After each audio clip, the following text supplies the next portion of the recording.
Assalamualaikum warahmatullahi wabarakatuh. Halo semuanya, nama saya Ibnu Hafiz dengan NIM 721141991. Jadi hari ini saya akan membahas mengenai keamanan informasi. Langsung saja kita ke kebutuhan organisasi akan keamanan dan pengendalian.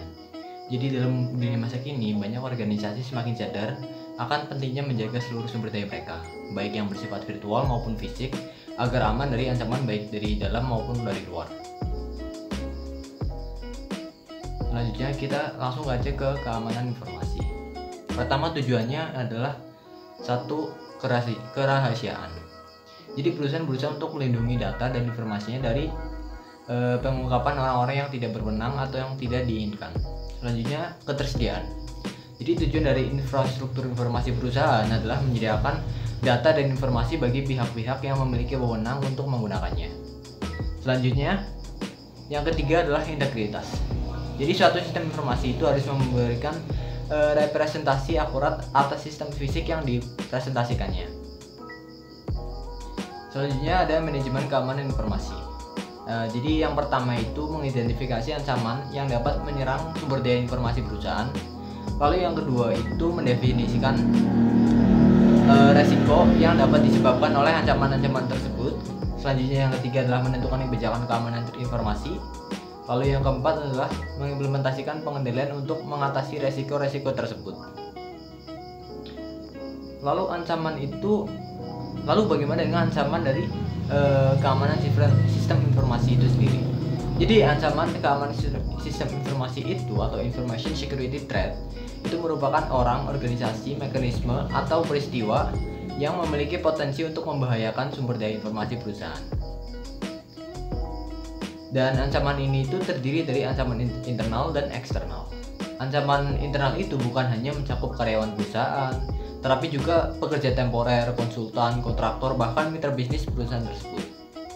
Selanjutnya ada ancaman eksternal, misalnya seperti perusahaan lain yang memiliki produk yang sama dengan produk perusahaan kita atau disebut juga sebagai pesaing usaha. Kemudian jenis-jenis ancaman sendiri, yang pertama ada virus, yaitu sebuah program komputer yang dapat mereplikasi dirinya sendiri tanpa dapat diamati oleh si pengguna dan menempelkan salinan dirinya pada program-program dan boot sektor lain. Selanjutnya yang kedua ada worm atau cacing. Jadi worm ini itu adalah program yang tidak dapat mereplikasikan dirinya sendiri di dalam sistem.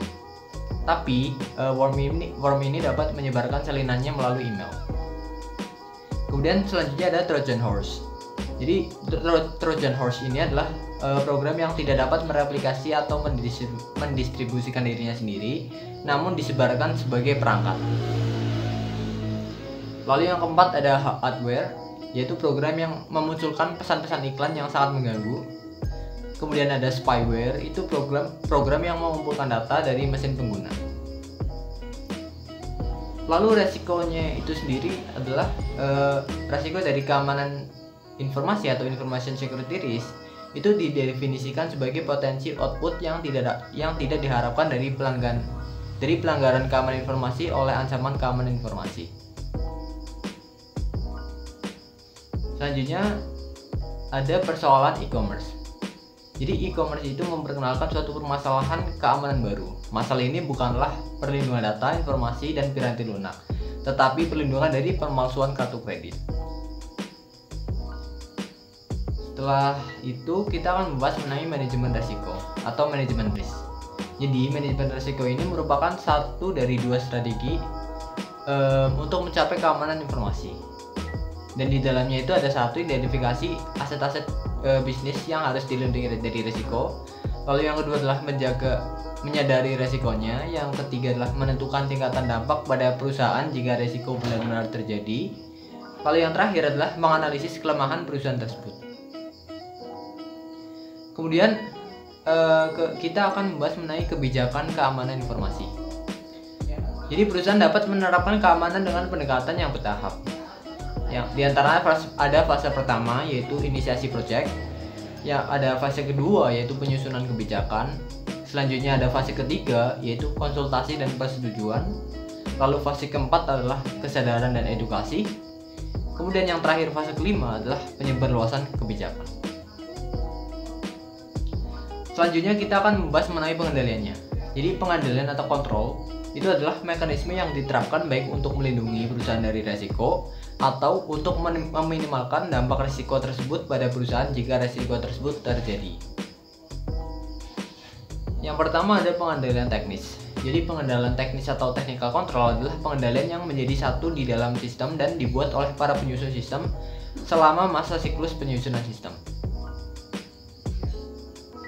Jadi yang masih di pengendalian teknis itu yang pertama ada pengendalian akses, yang kedua adalah sistem deteksi gangguan, yang ketiga ada firewall.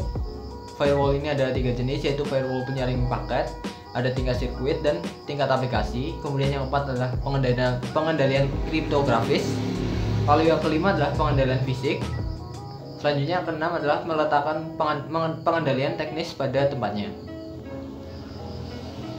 Lanjut ke yang kedua, yaitu pengendalian formal. Jadi pengendalian formal ini itu mencakup penentuan cara berperilaku, dokumentasi prosedur dan praktik yang diharapkan, dan pengawasan serta pencegahan perilaku yang berbeda dari panduan yang berlaku.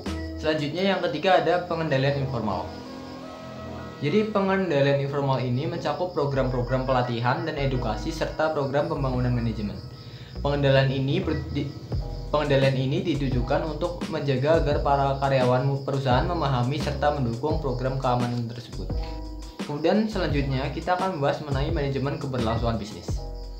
Manajemen keberlangsungan bisnis atau Business Continuity Management, disingkat BCM itu adalah aktivitas yang ditujukan untuk menentukan operasional setelah terjadi gangguan sistem informasi. Jadi di dalamnya ada rencana darurat atau emergency plan, rencana cadangan, dan rencana catatan penting. Baiklah, itu saja yang bisa saya sampaikan. Kurang lebihnya mohon maaf. Wassalamualaikum warahmatullahi wabarakatuh.